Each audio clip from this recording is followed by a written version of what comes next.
In this video, I want to talk about two things. Number one, why winter coming to an early start is a really bad thing. And number two, what I think is going to happen to a potential early winter this year. You can look at the sunset and it looks pretty and all that, but this is a good way of saying that it's a below normal cold day.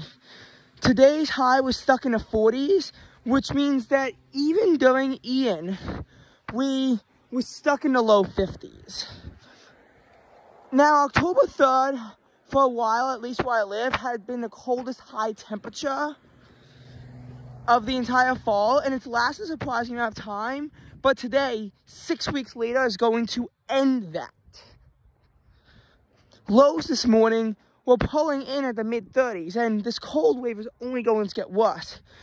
It's going to mildly abate by Wednesday as temperatures can approach 50 again, and it's really just the best that we've got. So we really have been in an early start to winter.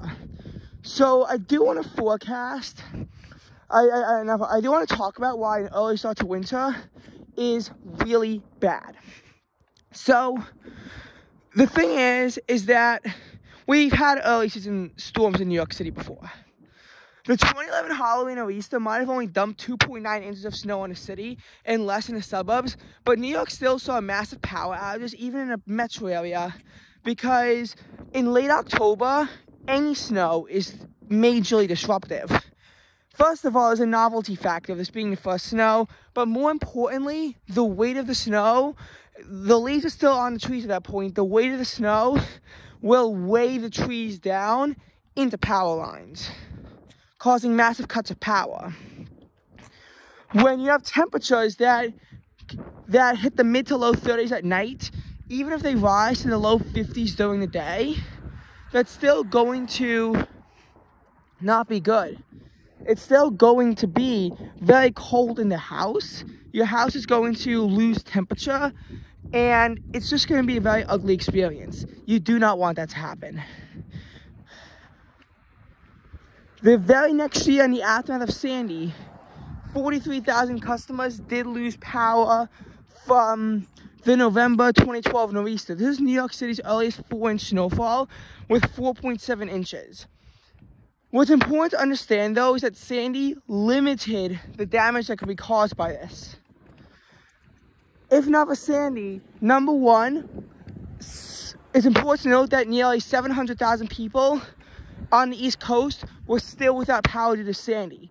Sandy cut power to tens of millions of people, so 700,000 customers still do not have power at this point. By the way, in case you're wondering, see that house? That's a customer, which can have multiple people in the house. Probably does. But a customer is a household. So it's so many people without power that it was that you had to already be restored. The trees were heavily damaged, which would limit how many trees could fall on the power lines to cause this disruption anyway. So that's another issue. Now, power cuts weren't a major problem when 6.4 inches of snow fell in the city on November 5th, 2018, the city's earliest 6-inch snowfall. The thing is that at that point, you begin to get to the point where, I mean, look at this landscape right now. This is like a very similar point in time in the year to when it happened in 2018. You can see that there aren't really that many leaves on the trees. A lot of the leaves are falling off. We've seen the leaves fall off in very late October and the first part of November.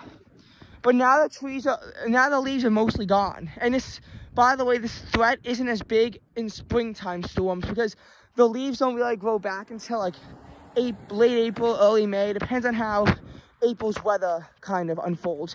If you have an April like 2017, it'll begin to blossom back in April. If you have an April like 2018, don't expect anything until May.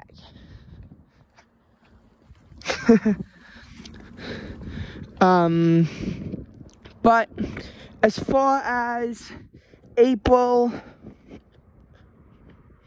so as far as the storm goes, this November 15, 2018 storm, the leaves falling off the trees wasn't exactly my main concern with the storm, or anyone's main concern. It was that it was the novelty factor, and the fact that the storm was massively outperformed that led to New York City being stuck in gridlock for 10 hours. People were still stuck on the road on the early morning of November 16th, despite the snow having fallen already. This is a case of flash snowfall because of how quickly the snow fell. It all fell in 4 hours. And a 1.6 inch snow rate really can be described as a flash snowfall when that's all the snow that falls pretty much the entire month of November, actually. But obviously, this caught people off guard, and they were not exactly expecting a major storm like this that wound up coming to life. But now I do want to talk about the early winter for us. In the New York metro area, we had one of our hottest summers on record. For only the second time in history, every single day in July had a high temperature above 80 degrees. And the lowest temperature got in July of 65 was also one of the warmest lows in July on record, though that record does go to July 2020, where the low temperature never got below 67 degrees. August became New York City's third hottest on record and was barely a cool down from the above normal July. September started off with these balmy conditions. Out of the gate, it was 86 degrees already on September 1st. And this is in the city center. My suburb actually hit 88 degrees on that day. Already warmer than the previous 2 Septembers, and obviously a massive turnaround in the weather, given how a year ago, Ida struck the city. On December 4th, my suburb might have only hit 86, but in the city, it hit 90. The next day would have a low in the 70s, but that would be the last low in the 70s of the entire year. But, I mean, it was still a warm first half of the month. The city did not see any lows below 61 degrees for the entire first half. But my suburb did hit the 50s on both September 2nd and September 9th.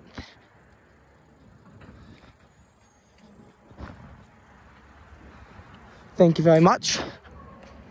So, that's another important thing to realize.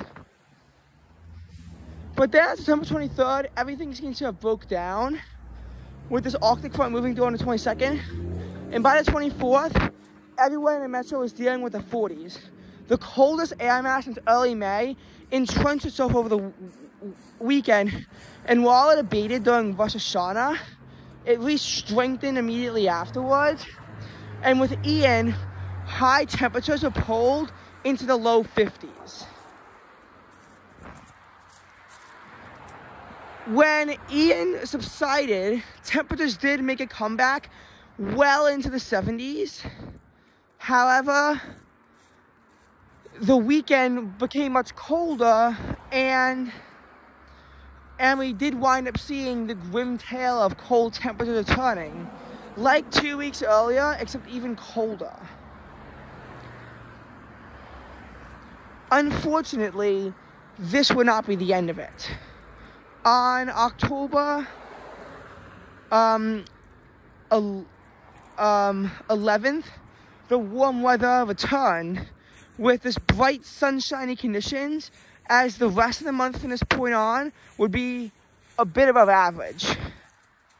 It was just warm and then cold with the mid-October cold wave, but then it got really warm and humid at the end of the month with the first low in the 60s in multiple months.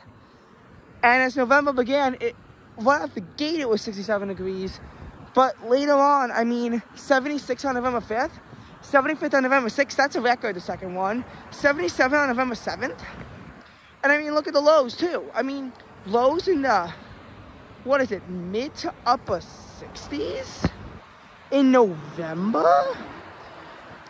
And I mean, even when the cold front came through and there was a massive cool down, it was still a few degrees above average. Then we did have one cold day with a near freeze. But then it just goes right back to being mild weather. Just like the snap of my fingers. Now, obviously the cold did bring warmer air, and lows hovering around 60 were the norm on Saturday. And then on Sunday, it was just a cool down of 20 degrees throughout the whole day. But after that, we're really in this cold stretch now. And I do think that November will be close to, if not a little bit below average, despite being 10.5 degrees above average for the first 12 days.